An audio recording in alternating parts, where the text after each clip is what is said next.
Good morning mga karambo. Mayroon tayong panoorin dito Ito, napakaganda to pakinggan at panoorin. At i-subscribe na rin dito sa balita na BFBS First News. American to sigurado, ibang bansa. Ang pamagat nila ay Trump's Golden Dome is a missile sailed in space too good to be true. Grabe. Ang Amerika maglalagay ng missile doon sa kalawakan.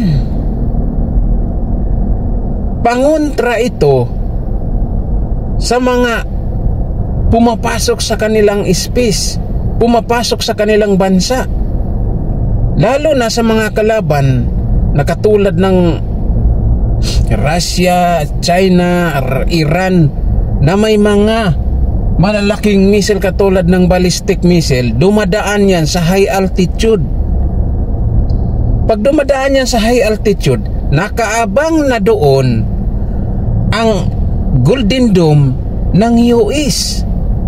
Napakagandang plano talaga ni President Trump sa kanilang sa kanilang bansa o sa kanilang mga Department of Defense na rin.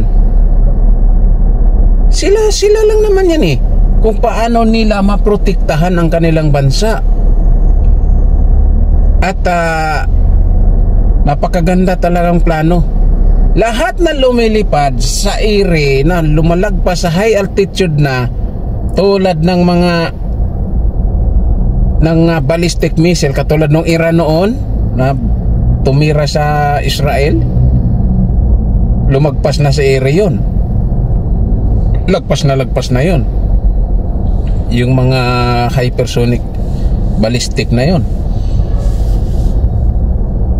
Maglalagay na ang Amerika sa kalawakan through yan sa space. Siyempre sa spaceship, sa satellite ilalagay mga missiles yun. Napakagandang plano ngayon. Tingnan natin tingnan natin. Panoorin nyo mga karambo ito.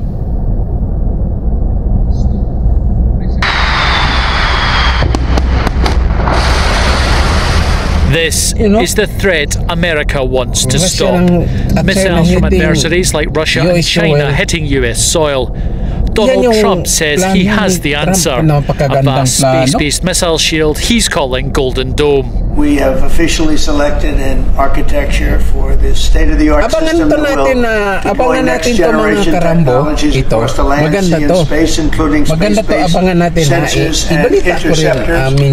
And Canada has called us and they want to be a part of it. I-react din natin ito. Abangan natin siya dahil nagpa-plan si President. Talagang gagawin na ito hanggang pabilisan to, hanggang matapos ang kanyang termino. In principle, it is similar to Israel's Iron Dome, which protects it from threats from neighboring countries. It can track and neutralize missiles pretty much within a 70-kilometer radius. But the Golden Dome is a system on a much, much larger scale. Trump's fleet of space-based satellites will protect the USA from Alaska all the way to the southern border and the Gulf of Mexico. But is it even possible? He talked about a near 100% effectiveness against air and missile threats, and the vision calls for not just the means to defend against intercontinental ballistic missile attack, but hypersonic cruise missiles, uncrewed air systems, air-breathing threats such as cruise missiles, as well as conventional air attack.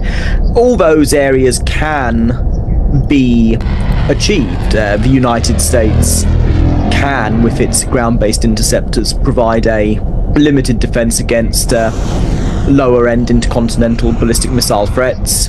NASAMS, for example, Patriot are used every day in Ukraine to defend against multiple air-breathing and short-range ballistic missile threats, and even the Russian Zircon hypersonic missile has been intercepted by Patriot, reportedly.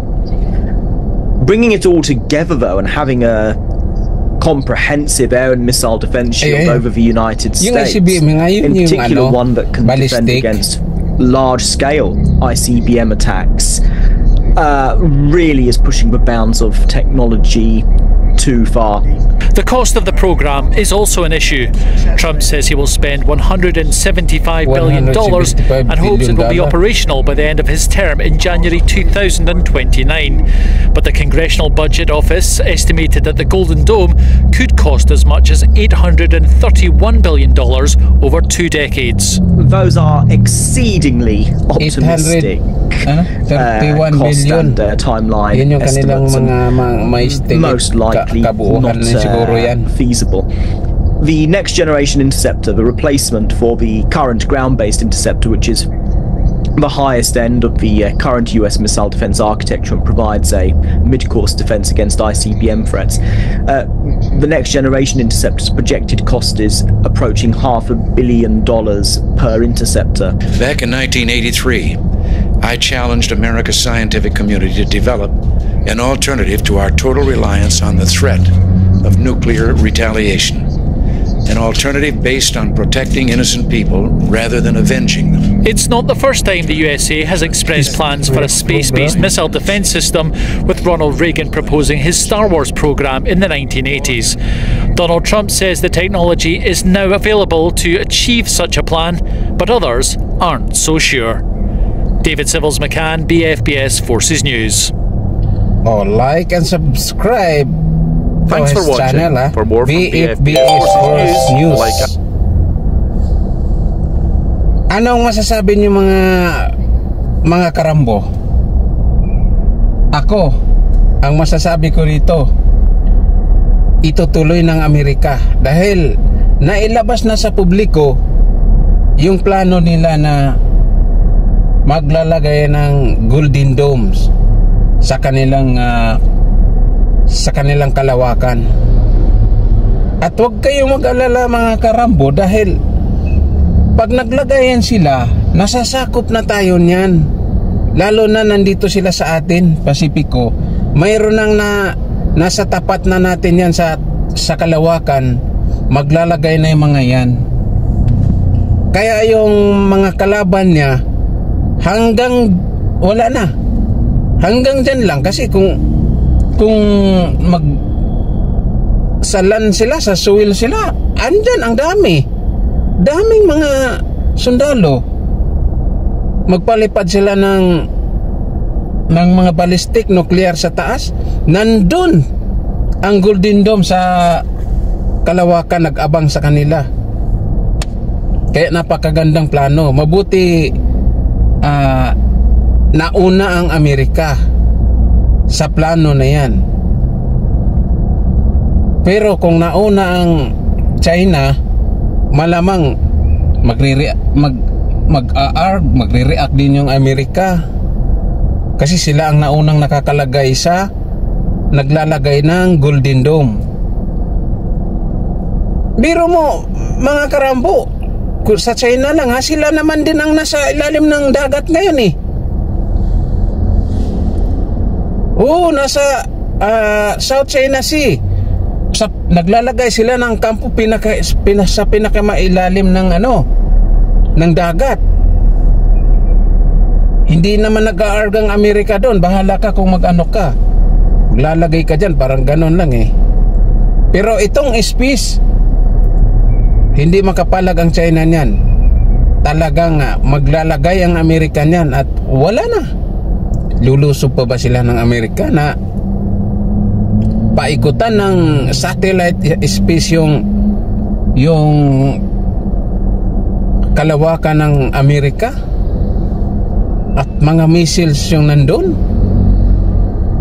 Kahit ang mga jet fighter nila sa taas yun ang titira, plus na mayroon pa sa baba. Pagkagandang plano. Pero wag kayong mag-alala dahil darating din yan sa bansa natin. Kasi payaman ng payaman tayo sa Pilipinas. Sa totoo lang, ako, tambak ang utang ko eh. Yumaman na ako sa utang. O ano mga karambo, abangan natin to, yung react ng China at saka Russia, react ng mga big countries. Subaybayan natin ha dito. At huwag niyong kalimutan mag-subscribe kay Pinoy Rambo. Minsan naman mag-subscribe naman kayo. Hindi na lang kabig ng kabig, mag-subscribe minsan kayo. At kung hindi naman, okay lang, kakabigin uli ninyo. Hanggang dito na lang, subaybayan natin yan mga karambo. Over and out.